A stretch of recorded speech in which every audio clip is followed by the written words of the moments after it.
How do we collate our data? Well, we've got a team of 15 researchers who are solely focused on London, split across the office and residential markets.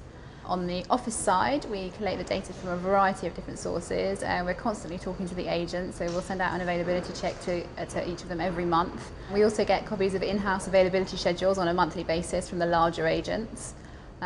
We run deals checks on a quarterly basis, and that's where we get all the information that we use for our quarterly London Offices market analysis report, which is something that's really well received in the marketplace. We put a lot of work into that.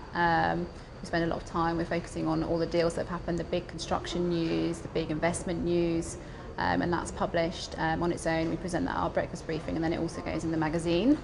We also do occupier phone calls. We've got a couple of telephone researchers, and they'll phone all of the 18,000 occupied units we've got on our database once a year at least, dependent on what sort of information we need to get from them. I mean, do we know if they've got plans to move, and if we do, then where are they planning on moving to and when are they going to do it?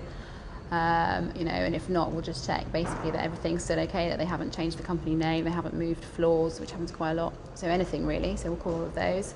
Finally, we'll also do site visiting. So if we can't find out who's in a unit, but we know someone has taken it, then we'll pop along and see if we can find out who's in there. And if we know that no one's in it, but we can't find out from any of our agents if it's being marketed, then we'll go along ourselves and see if there's any marketing boards out there.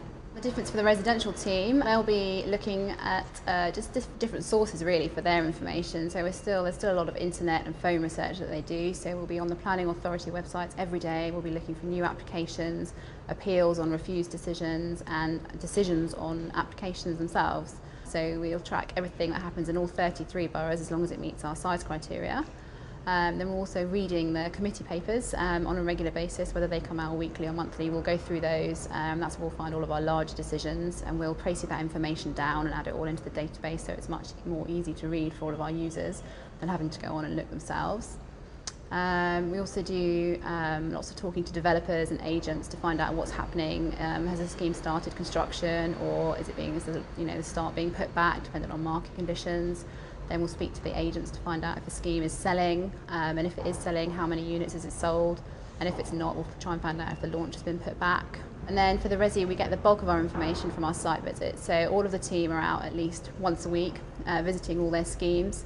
We've got about 4,000 live schemes at any given time. We've got about 18,000 historical schemes. So they're going to look for construction starts. If we already know that it started, then we'll go and take a photo of what sort of progress has been made, and then once it's finished, we'll go back again and take a final photo so that we've got that on the database. And we're always checking when we're there as well for any other sales and marketing information that we can find while we're out there. They'll visit, I guess, anything between sort of 30 and 60 schemes, and every day that they're out. Obviously, if they're in the city, they're more likely to visit 60 because they're so close together. If they're out in Croydon or somewhere else in the outer boroughs, then they'll only get to about 30.